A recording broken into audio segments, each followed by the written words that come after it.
Ashama harka fuunee akkam jirtu kabajamtoota daawwattoota Horni Miidiyaa kun qophii keenya gungumii karaa Horni Miidiyaa isiniif dhiyaatudha. Qophii gungumii keenya irratti Oromoon ofiisaatti maal gunguma, walitti maal gunguma, akka biyya keenyaatti guyyaarraa maaltu gungumama wali kan jedhu qabadhee isiniif dhiyaadhee jira. Qophii kana qopheessuun hanga xumuraatti waliin kan turu Allalisaa Dhaabaati.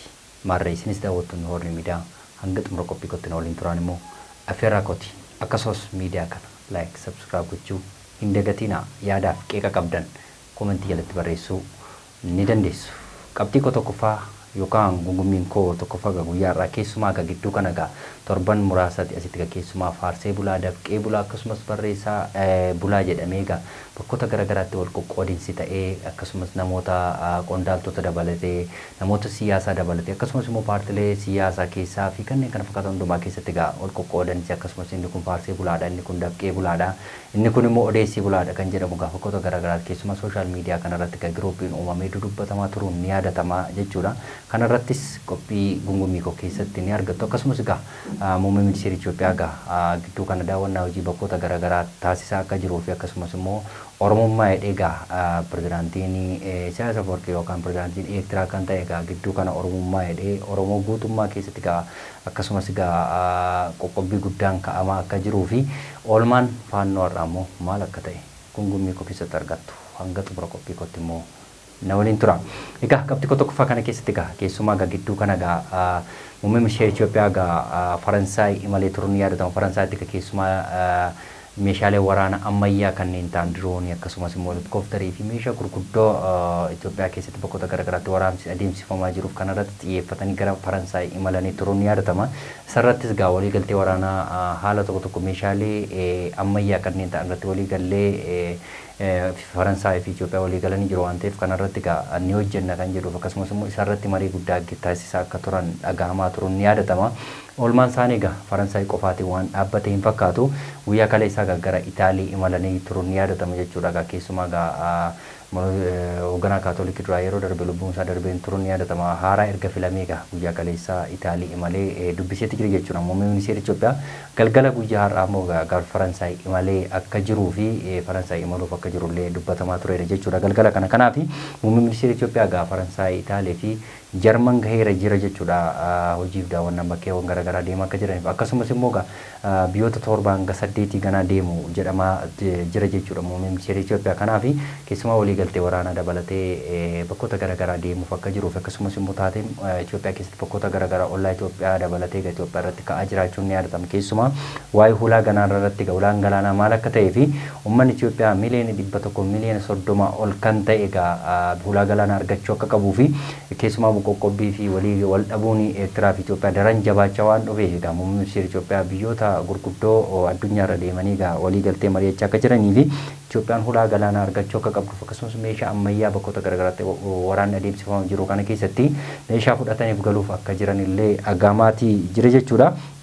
Kanaaf wanti bakkeewwan garaagaraatti keessumaa muummee ministeera Itoophiyaa biyyoota garaagaraa deemaa jiru waa'ee waliigaltee hulaa galaanaa akkasumas immoo meeshaalee gurguddaa bakkeewwan garaagaraatti waraansa adeemsifamaa jiru sodaan Itoophiyaa keessatti jiru kanaaf meeshaa ammayyaa fudhatanii galuuf yookaan waliigaltee mallatteessuuf kan jedhamus jira jechuudha. Akkasumas immoo jeneraalonni Itoophiyaa keessatti Fiild Maarshaal Biraanuu Juulaa dabalatee akkasumas immoo warreen jeneraala ta'an hundi isaanii yeroo ammaa kana Raashiyaa Mooskootti argamaniiti jiru jechuudha. Isaanis keessumaa Raashiyaa fi Itoophiyaan waliigaltee yeroo dheeraa akka qabaniif akkasumas immoo meeshaalee waraanaa irratti yeroo dheeraaf hojjechaa turuun ni yaadatama.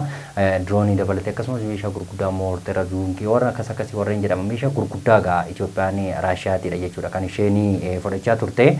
Keessumaa ammas helikoophitarii dabalatee meeshaalee gurguddaa waliigaltee mallatteessuuf gara Raashiyaa imalanii akka jiran Fiild Maarshaal Biraanuu Juulaa dabalatee jechuudha. Kanaaf hooggantoonni jeneraalota warreen ta'an namoonni muraasni Raashiyaatti argamu yeroo ammaa kana Moskootti jechuudha. Kanaaf keessumaa sodaan Itoophiyaan waraana irratti qabdu ammas daran hammaachaa akka dhufee fi muummee ministeera Itoophiyaas yeroo ammaa kana daawwannaa hojii fedhamee bakkoota garaagaraa yoo deemaa jiru kana keessatti akkasumas jeneraalota dabalatee bakkoota garaagaraatti argamaniiti jiru jechuudha. Kanaaf sodaan Itoophiyaan qabdu ammas daran ulfaachaa akka jiruu fi qondaaltota dabalatee akkasumas immoo kaabinoota dabalatee bakkoota garaagaraa addunyaatti faca'aniitu jiru jiru jechuudha. Yeroo ammaa kanaafi wanti amma ta'amaa jiru hanga ammaatti adda ba'aa baatu malee Itoophiyaa keessatti rakkoo cimaan uumamuuf akka jiruu fi Itoophiyaan immoo waliigaltee waraanaa yookaan immoo waa'ee keessumaa xiyyeeffannoo ishee waa'ee dhagalaanaa akka ta'ee fi keessumaa immoo wal dhabdeen isaanii Eertiraa fi Itoophiyaa ammas daran jabaachaa akka dhufe argisiisa jechuudha. Kana irratti xiyyeeffatee hundeeffama waggaa 34ffaa irratti muummeen ministeera kan ta'e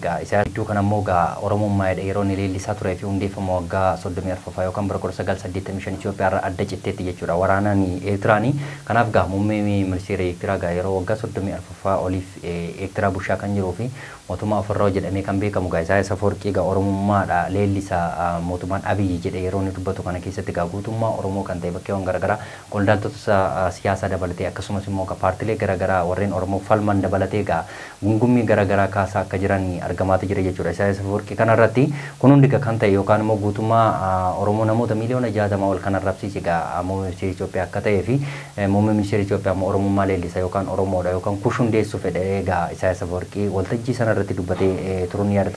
Hundeeffama waggaa 34ffaa kana irratti jechuudha. Egaa rakkoo guddaan keessumaa Isaayyaas Afwerqii fi muummee ministeera Itoophiyaa jidduu jiru daran ulfaachuurraa kan ga'e Oromoo guutuu arrabsiisaa akka jiruu fi keessumaa immoo qondaaltota garaagaraa biratti gungummii cimaa kaasee ture jechuudha. Garuu gama muummee ministeera Itoophiyaatiin yeroo ammaa wanti dubbatamee hin jiru jechuudha.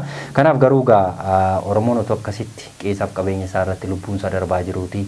Akkasitti otoo du'aa jiruuti akkasitti otoo hidhamaa jiruuti akkasumas waraanaa fedhanii guutummaa dargaggoota Oromoo bakkeewwan garaagaraatti otoo qabaa jiranii inni Oromummaa leellisa yookaan inni Oromoo hojjeta jedhanii adda bahanii yookaan immoo adda baasanii guutummaa Oromoo akkasitti qeequun kun gaarummaan qabaatu. Kana irratti muummee ministeera Itoophiyaa bakkoota garaagaraa deemee daawwachuu malee guutummaa Oromoo kun arrabsamaa jiruu fi pirezidaantiin garbiraa yookaan immoo laga ce'ee dhufee yeroo akkasitti Oromoo arrabsan kun ammaatti wanti gama isaatiin dubbatameera hin jiru. Garuu qondaaltota akkasumas paartilee garaagaraa dabalatee gungummii cimaa akka kaasaa jiran argamaatu jira jechuudha waa'ee Oromummaa kana irratti.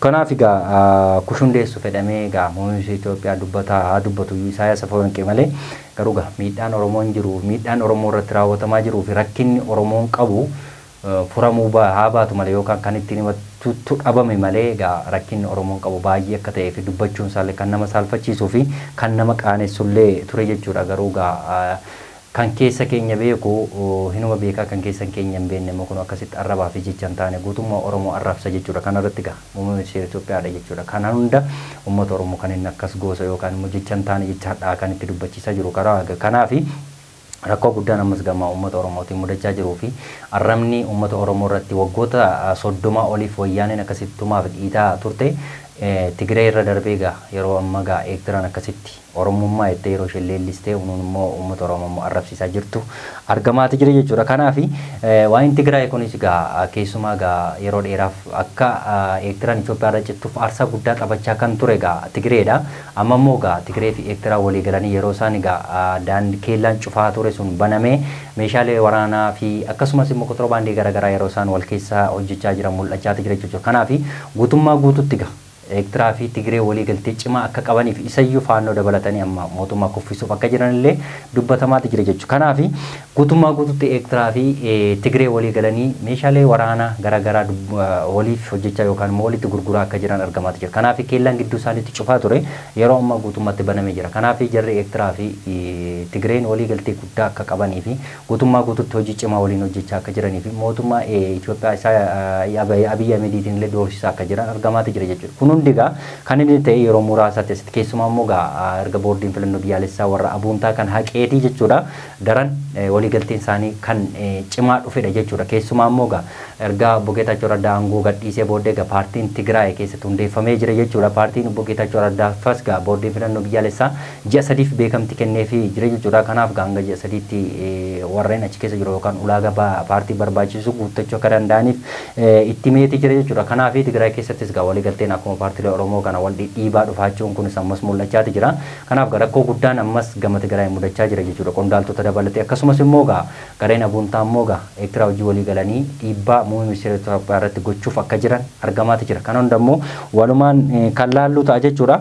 Dhumarratti waa'ee faannooti. Faannoon bakkeewwan garaagaraa keessatti ammas lolli raayyaa ittisa biyyaa fi faannoo gidduutti taasifamaa jiru guutummaa guutuutti cimee akkatti fufee fi inni durii caalaa humna guddaa kan godhachaa dhufe gama raayyaan ittisa biyyaa bakkeewwan garaagaraatti faannoo boojii akka jiru akkasumas immoo Amaara keessa naannoo Amaara keessatti bakkeewwan garaagaraatti lola cimaa gaggeessaa akka jiruu fi humna mo'aallee akka jiru dubbachaa jira jechuudha guyyaa guyyaan ibsa raayyaa ittisa biyyaa bahaan jiruun kanaaf akkasumas immoo bakkeewwan garaagaraatti keessumaa lolli cimaan kan gaggeeffamaa jiru Gojjam keessatti faannoo jiraanii guutummaa guutuutti dhuunfadheen jira kan jedhu gama raayyaa ittisa biyyaatiin ibsi baatee jira garuu kun hundi bakkeewwan garaagaraatti gama naannoo Amaaraatiin haa jedhamu malee Oromiyaa bakkeewwan garaagaraa keessatti faannooni erooshin uummata Oromoo keessaaf qabeenya isaarraa buqqisu akkasumas immoo qabeenya saamaa jirtu argamaati jira jechuudha gidduu gala dabalatee akkasumas naannoo Shawaa Dharraa keessatti akkasumas Fantaallee Salaalee jechuudha achi keessatti bakkeewwan garaagaraatti faannoon ammas dhiibbaa geessisaa akka jirtu Horroo Guduruu keessaa guyyaa laalee Abee Dongorootti lubbuu namoota lama ajjeesti akka jirtu